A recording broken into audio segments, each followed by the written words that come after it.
बिस्मिल्लाहिर्रहमानिर्रहीम, अस्सलाम वालेकुम। श्रीलंका में जो हालात पैदा हुए और जिस तरह से वहाँ पर लोग निकले हैं, जिसको एक इनकलाब कहा जा रहा है, वो मनाज़िर पूरी दुनिया में दिखाए गए।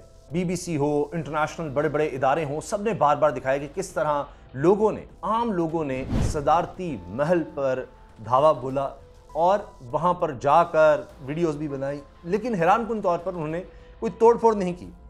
कहीं स्विमिंग पूल में नहाते नजर आ रहे हैं, कहीं जनाब सजारती महल के बेड पर जनाब वो कुश्ती या खेल रहे हैं, इस तरह से कर रहे हैं, लेकिन नुकसान नहीं पहुंचाया। अब मजबूर कर दिया श्रीलंका के लोगों ने कि वहां का सदर इस्तीफा दे। अब सदारती महल अगर आप देखें और वो जाहो जलाल और वहां पर यानी ऐशो इशरत देखें, तो आपको लगेगा कि जैसे ये बिल्कुल पाकिस्तान में जो हुक्मरान हैं या हुक्मरान ख़ानदान हैं, जो इस्टेब्लिश्ड पोलिटिकल जमातें हैं, उनके जो सरबराह हैं, उनके घर हों। अगर आप देखें ब्राइवेंट के महल्लात हैं, इसी तरह से बिलावल हाउसेज और दीगर इस तरह के घर, तो वो बिल्कुल इसी तर्ज पर हैं। उमरा के अमीर तरीन लोगों के घर, वो बड़े बड़े घर, prime minister house, president house, ये भी इस तरह से हैं। अब काफ़ी अरसे से एक तो मवाजना किया जा रहा है श्रीलंका की माशी सूरत हाल का। बहुत से तज्जियाकार, माशी माहिरीन कह रहे हैं कि पाकिस्तान खुदा न खास्ता श्रीलंका वाली सूरत हाल हो सकती है। अच्छा, इस पर हम बात करेंगे, लेकिन ये एक कंट्रोवर्सी ये है कि पाकिस्तान में, पाकिस्तानी मीडिया से ये चीज़ बिल्कुल गायब है। श्रीलंका को उस तरह से कवरेज नहीं दी जा रही। तो बार बार ये सोशल मीडिया पे सवाल पूछा जा रहा है कि क्यों नहीं, सारी दुनिया दिखा रही है कि श्रीलंका में एक बिल्कुल एक इनकलाब किसी कैफियत है, कि वहाँ पर दो भाइयों की मिलकर हुकूमत थी, एक भाई सदर है, एक भाई वज़ीर आज़म है, और अरसे से वो हुकूमत कर रहे थे, और यानी वो भी एक हुक्मरान ख़ानदान बन चुका था। दौलत उनके पास बेतहाशा लग्जरी, और फिर श्रीलंका से बाहर उनके पास बहुत दौलत थी।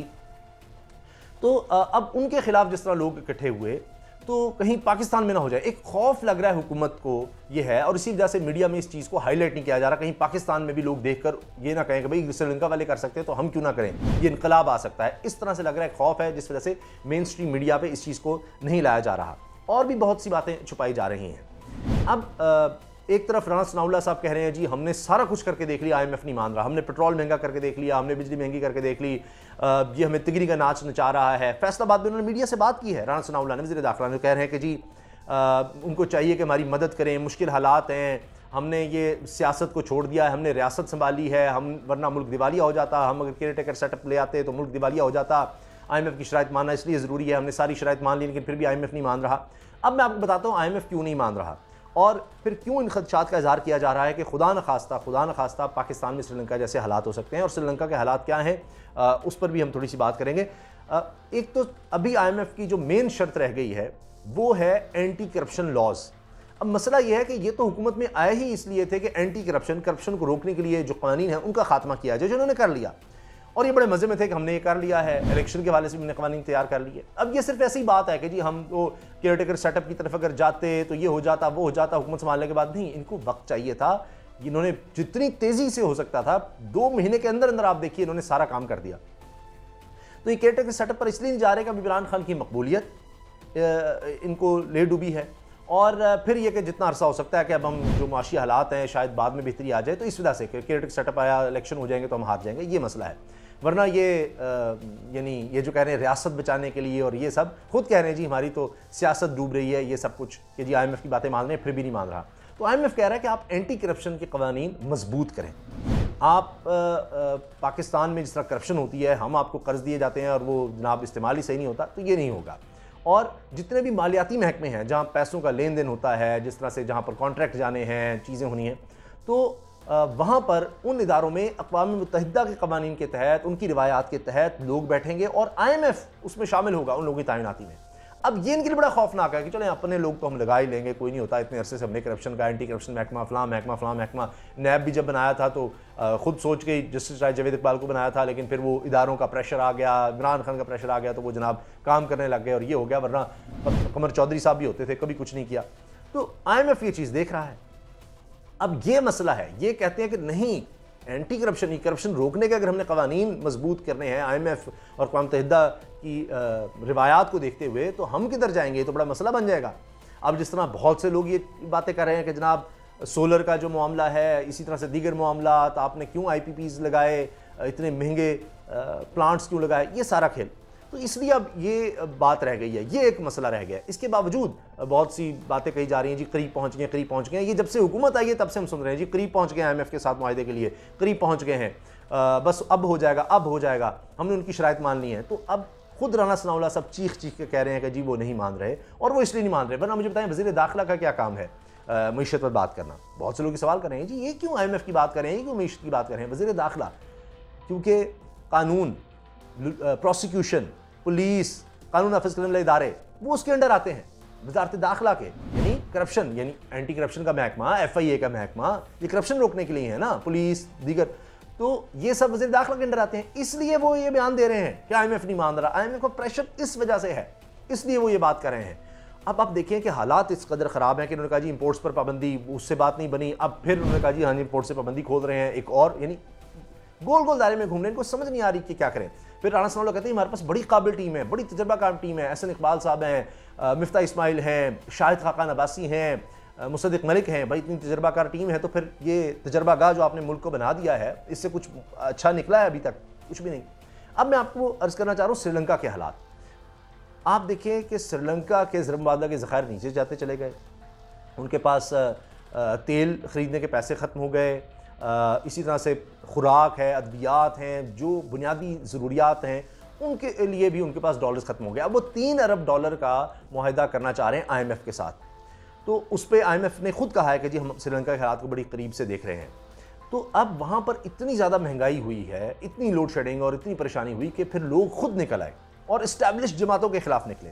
बहुत से लोग ये कह रहे हैं कि पाकिस्तान में भी लोग इतने तंग हैं, लेकिन ये हालात इसलिए नहीं हो रहे कि वहाँ पर कोई इमरान खान की तरह कोई लीड नहीं कर रहा था कि जनाब लोगों को नज़र आ रहा हो अच्छा यार ये इमरान खान है, ये पॉलिटिकल पार्टी है, ये हमारा मौक़िफ़ सामने रख रहा है, ये हुकूमत में आएगा शायद बेहतर कर देगा, या जब इसके पास हुकूमती कुछ हालात बेहतर थे। वहाँ मुसलसल एक मायूसी रही कि कोई भी, अब जो वज़ीर-ए-आज़म बना था वो भी इस्तीफ़ा देने जा रहा है कि जनाब सारों को मिलाकर एक गवर्नमेंट बनाई जाए। यहाँ भी ये चाह रहे थे कि सबको मिलाकर, लेकिन इमरान खान नहीं मान रहे। वो आज भी कहते हैं जी सब मिल जाएं माइनस इमरान खान, वो बात नहीं हो रही।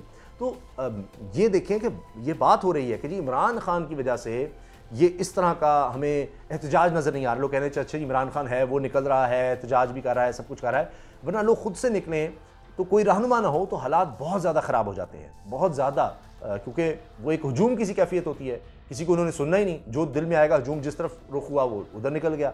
तो ये हालात बड़े ख़तरनाक होते हैं। तो एक आपके पास शख्स है इमरान खान, एक पॉलिटिकल लीडर है जिससे आप मुज़ाकरात कर सकते हैं। अब उनसे बार बार ये बात की जा रही है मुज़ाकरात, और इमरान खान साहब भी कह रहे हैं हाँ जी मैं मुज़ाकरात को तैयार हूँ, मगर इलेक्शन की अनाउंसमेंट और इमरान खान साहब कह रहे हैं कि ये मुल्क को श्रीलंका के हालात की तरफ ले जा रहे हैं, जहाँ पर कोई अब और बचे ही नहीं ज़रमबादा के ज़खायर कि कुछ भी किया जा सके। और पाकिस्तान की सूरत हाल देखें कि अभी चीन से 2.3 अरब डॉलर जो मिले थे, एक महीने के अंदर अंदर ख़त्म हो गए हैं। 2.3 अरब डॉलर एक महीने के अंदर अंदर ख़त्म हो गए। फिर दोबारा 10 अरब डॉलर से नीचे आ गए हमारे ज़रमबादा के ज़खायर, जो तकरीबन उस लेवल पर पहुँच गए हैं जहाँ पर हमारे पास अपने कोई नहीं रहे, जो दूसरों से कर्ज मांग कर लिए हुए हैं वही हैं। तो इतनी खौफनाक सूरत हाल है और इस चीज़ को छुपाया जा रहा है, इस चीज़ पर पर्दा डाला जा रहा है, दिखाया जा रहा है IMF नहीं मान रहा, हमने शराइत मान ली है, फ़लाँ कर दिया। IMF की इन्होंने वो जो अवाम पर बोझ था, जिसको ये मुश्किल फैसले कहते हैं, अवाम का जिससे मुआशी कत्ल हो रहा था, वो सब मान लिया। जहाँ पर इनका खौफ है ये वो नहीं मान रहे, ये चीज़ छुपा रहे हैं। श्रीलंका के हालात को कवरेज नहीं दे रहे, कवरेज होने नहीं दे रहे, बात नहीं होने दे रहे कि लोग कहीं पाकिस्तान में भी उसको देखते हुए कि ये श्रीलंका वाले कर सकते हैं तो हम क्यों नहीं कर सकते, हम भी अपने हक़ के लिए निकलें और ये सारे इस्टेब्लिश्ड जमातों को और इन लोगों को निकाल दें। ये इनकी तो दौलत सारी बाहर है। बिल्कुल उस तरह से आप देखिए वहाँ भी वो पक्से, वो उनके बक्से थे और वो दिखाया कि जनाब वो फ़ौज ने उनको प्रोटेक्शन दी मुसलसल और उनको ले गए, नेवी के ज़रिए उनको फिर मुल्क से निकाला है। किस तरह से जनाब उसकी जान बचे उसको बाहर निकाला है, क्योंकि सब उनके पास बाहर भी बहुत दौलत है। यहाँ भी बेतहाशा थी लेकिन बाहर बहुत ज़्यादा दौलत है।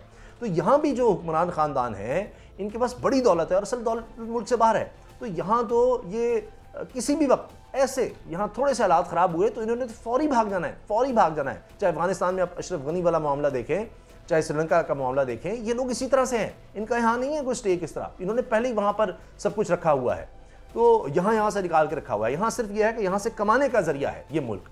तो जो ही इनको यहाँ पर मुश्किल हुई तो वहाँ चले जाएंगे, फिर इंतजार करेंगे हालात बेहतर होंगे, फिर हम वापस आ जाएंगे, फिर यहाँ से कमाएंगे, फिर निकल जाएंगे। बिल्कुल ईस्ट इंडिया कंपनी की तरह उन्होंने बरसगीर को सोने की चिड़िया बनाया हुआ था, यहाँ से इसका खून चूस कर ले जाओ और बरतानिया ले जाओ। ये लोग भी वही कर रहे हैं। इमरान खान साहब ने बरतानिया के हाई कमीशन से बात की है कि भाई जो मुल्क गरीब हैं वहाँ वसाइल की कमी नहीं है, लेकिन आप लोग उनको सपोर्ट नहीं करते। यहाँ से जो वाइट कॉलर क्राइम होता है, अरबों डॉलर मनी लॉन्ड्रिंग हो के जा रहे होते हैं, चूंकि वहाँ आपके इन्वेस्टमेंट आ रही होती है अरबों डॉलर की, आप उनको कुछ कहते नहीं। ये उनके सामने कहा है और ये खबर भी आ गई। तो ये इस वक्त हालात हैं जो हुकूमत छुपाने की कोशिश कर रही है, लेकिन आखिर कब तक? तो हुकूमत में इस वक्त खौफ है। इसलिए तो वज़ीर दाखिला किस तरह का बयान है, इसलिए तो बार बार कहना पड़ रहा है कि जी खुशखबरी आ रही है, खुशखबरी आ रही है, रोज़ खबरें लगवा रहे हैं, बस आ रही है खुशखबरी, और एक और बम आ जाता है। यहाँ पर हमजा शहबाज साहब कह रहे हैं जी वज़ीर आज़म जल्द खुशखबरी सुनाएंगे, मरीम साहब कह रही हैं जी जल्द खुशखबरी सुनाएंगे, जल्द खुशखबरी बस आने वाली है, इंटरनेशनल मार्केट में प्राइसेस कम हो गई, बस खुशखबरी आने वाली है, आ गई। इस तरह की बातें कर रहे हैं सिर्फ इसलिए कि लोग ना निकले, बस थोड़ा समय टाइम और मिल जाए, किस तरह हम इलेक्शन जीत जाएँ, किस तरह हम बैठ जाएँ, फिर इदारों के साथ मिलकर किस तरह से हम जो है ताकत के जरिए फिर हुकूमत करते रहेंगे। ये श्रीलंका वाली बात है, लोग भूल जाएंगे। किस तरह से हम कंट्रोल रखें, जो ताकत के महवर हैं उनको खुश रखें, उनकी तनख्वाहें बढ़ा दें, सारा कुछ कर दें, जो एलीट क्लास है उसको किसी तरह से अपने कंट्रोल में रखें, वो निकलने ना दें लोगों को। तो ये इन्होंने एक एलीट कैप्चर करके सारा एक मामला रखा हुआ है, लेकिन कोई पता नहीं किस वक्त कुछ हो जाए। यही तो इनको खौफ है, ये खौफ इनको खाया जा रहा है। इजाज़त दीजिए, अल्लाह हाफ़िज़।